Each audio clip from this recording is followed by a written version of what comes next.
Well, welcome back to video 17 as we go through the book by Skye Jethani, What If Jesus Was Serious About Prayer?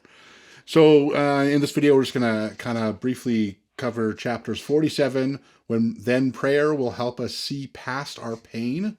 48, the knowledge alone will not transform us. 49, the prayer will change us, not just our circumstance. All right, so let's jump into chapter 47. Prayer will help us Actually, see this is past video our 18. pain. So what did I say? You said this was video 17. This is I actually really liked video 17. I really just wanted I know, to... me too. Sorry, video 18. Everyone's that's already okay. stopped already to be like, oh, we're on the wrong video. He's doing it again. Sorry, video 18.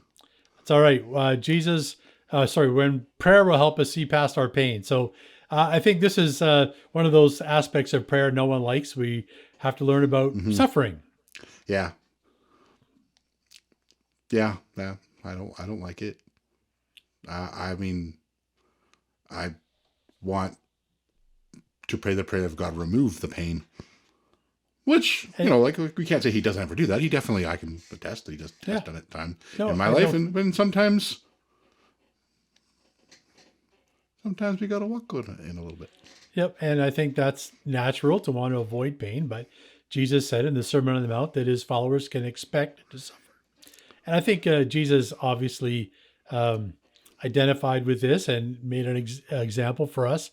One of the things we can remember is when Jesus prays in the Garden of Gethsemane and asks God to take away the suffering that he knows is about to come, the crucifixion. And yet he comes after, he doesn't say how long they're praying, but it seems like a long time because his followers that started praying with him have fallen asleep.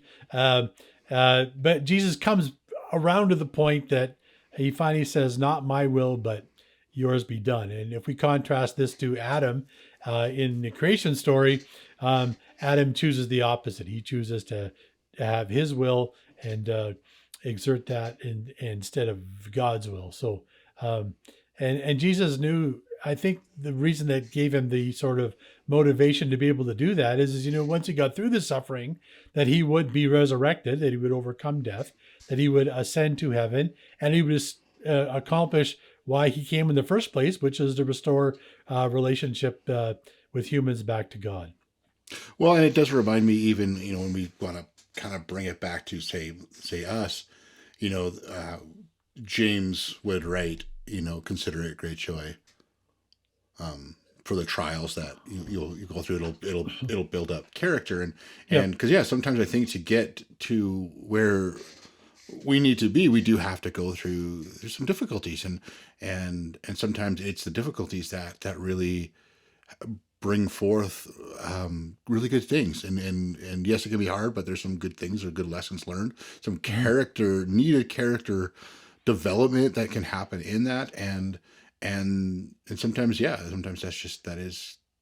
we want God to kind of remove the suffering, remove the trials, remove whatever it is, and there's something that can be good. So some of the things we can go through. And even if we don't see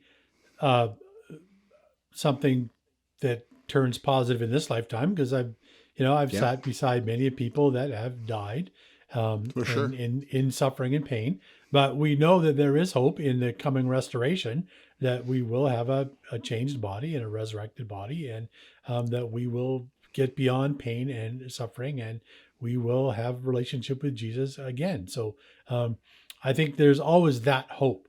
So Absolutely. even if we don't see the answer or the change that we're expecting, or even the good that could come out of it in this lifetime, that we still have that hope. And so I think that's if we were to sort of sum up this particular chapter, is that it's certainly okay to ask God to remove suffering. Absolutely. But when we surrender to his will, sometimes he gives us the ability to see what comes next. And that we see that through prayer, that will be so much better that it will overwhelm our present circumstances. And we can understand that he'll give us the grace to get through it. Yeah. And I think it's also good to those who, and I can attest to myself, it might be hard in the moment to see that, and it's okay. to, it's okay to maybe at the moment you can't. Yeah, and I think that's the through prayer part is Yeah. that we should keep on praying and keep on believing, and hopefully we will be able to see after a time how it works out, and Mm-hmm. even if we don't see the or have the expectation of that later on through experience we can look back and say, Mm-hmm. oh yeah, There that was. was something that made Yeah, a difference for me. So absolutely. let's move on to chapter 48. All right. Then knowledge alone will not transform us. I've never fell into that trap. Well, I think this is a common problem with This is modern really common. Christianity is that Yeah. we have this idea that we go to church, we're going to listen to the pastor, we're going to learn, we're going to read books, we're going to read the Bible, and just having a knowledge of Jesus and God will transform us to be more like Jesus, and that just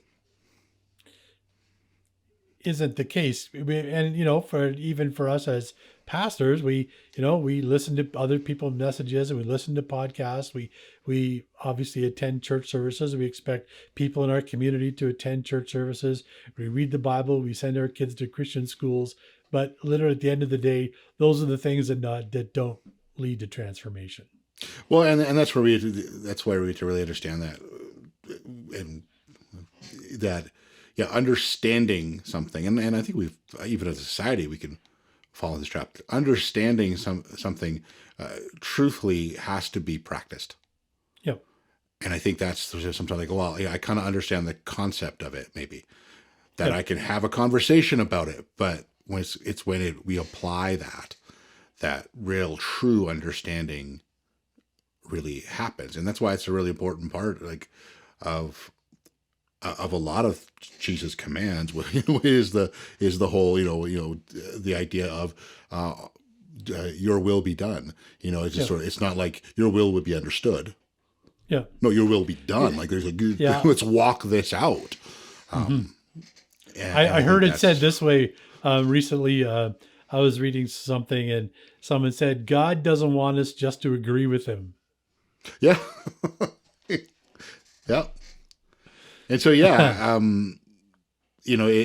prayer is the catalyst, of change, not just the mere knowledge. It's really where love moves into action. And Yeah, I'd probably even so bold to say that it doesn't really truly become love unless there's an action behind it's it. demonstrated. Yes, I agree. Love is not a feeling; it's an action. Is an action.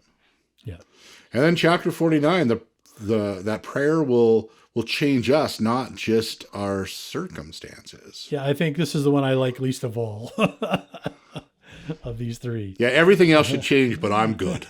Yeah, Like, or you can help me get through this. I like that, even if it's yeah, hard. But that I have to change. And it's yeah, just we like do. we've said, we've sometimes asked God to change our circumstances, and sometimes He doesn't. That's right. Sometimes he changes us, and yeah, there's and I never looked at it this way, but that story of Paul and Silas, they're in jail, Yeah, in that they're talking to people about Jesus, and in the story is that they're in the middle of the night, they're praying, they're singing an earthquake, the doors of the prison fling open, and yeah, it's like, this is a miracle, this is an answer to prayer, and why did they stay? yeah. So it's interesting that to me that they're doing what they feel they should do as their ministry. They Yeah, get put in jail for it, yeah, and then in the middle of the night they're praying and singing.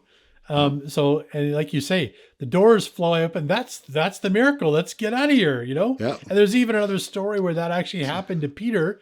That And he he was did. He actually bolted. he was taken out. But in this case, they stay, and the jailer arrives, and he's expecting them to have fled. And back in those days, they took their prison security a little more seriously, if I'll say Yeah. that the jailer assumes they've fled and is about to kill himself rather than face a public execution for Hmm. neglecting his duty. Yeah, and the fact that they would stay there, and this captor, this oppressor, um, that his life, like whatever, like his life mattered. Yeah. You know, So and, Paul and and I Silas think, yell out, we're here, don't kill yeah, yeah, yourself." don't do that. Yeah, And his then life mattered.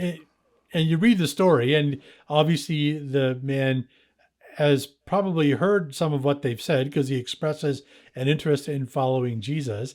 And and I like the way Skye even says in the book that the real miracle here is that they Hmm. stayed. Yeah. From the jailer's perspective, an earthquake is just bad luck. Oh man, Hmm. earthquake, the doors flung open, my life is over. But for them to stay was really what got his attention to say, okay, what is it about these guys? Yeah. So yeah, I guess it's that whole thing of what circumstances in our lives are we asking God to change, and maybe the thing we need to ask, and not to stop praying for that Yeah, necessarily, but really to add into that, maybe what perspective in my do I have that maybe needs to change? What am I not seeing? What yeah, in me needs some alteration or perspective change, or whatever. yeah. And I think that's kind of the point of this chapter is that when we are in communion with Jesus through prayer and other disciplines, that we may then see our circumstances from a different perspective, maybe even the divine perspective. And that Yeah. was in this story what the jailer's uh, ability to have the chance to follow Jesus was more important than them being able to escape prison. Yeah. Yeah. All right. Well, Oh. that's actually that is a good question to end on, though. What circumstances in your life are you asking Mm, God to change that maybe we need a perspective change instead of a circumstance change? that's very true. So that's something to think about, and to hopefully you can find someone to talk with about that. And if you're part of our church community and your missional community, to talk about that. So we'll also have some other questions in the show notes that you can um, look at and ponder, and then hopefully again talk about with someone in your missional community. And as we've been saying all along here, we do these videos not just to help us learn something, but to actually get us to the point of having a better relationship with God and Mm, actually taking time to pray. So that's right. hopefully you'll have learned something this week through this video that will help you and empower you and encourage you to pray. So thanks again for joining us, and we'll see you for the next video.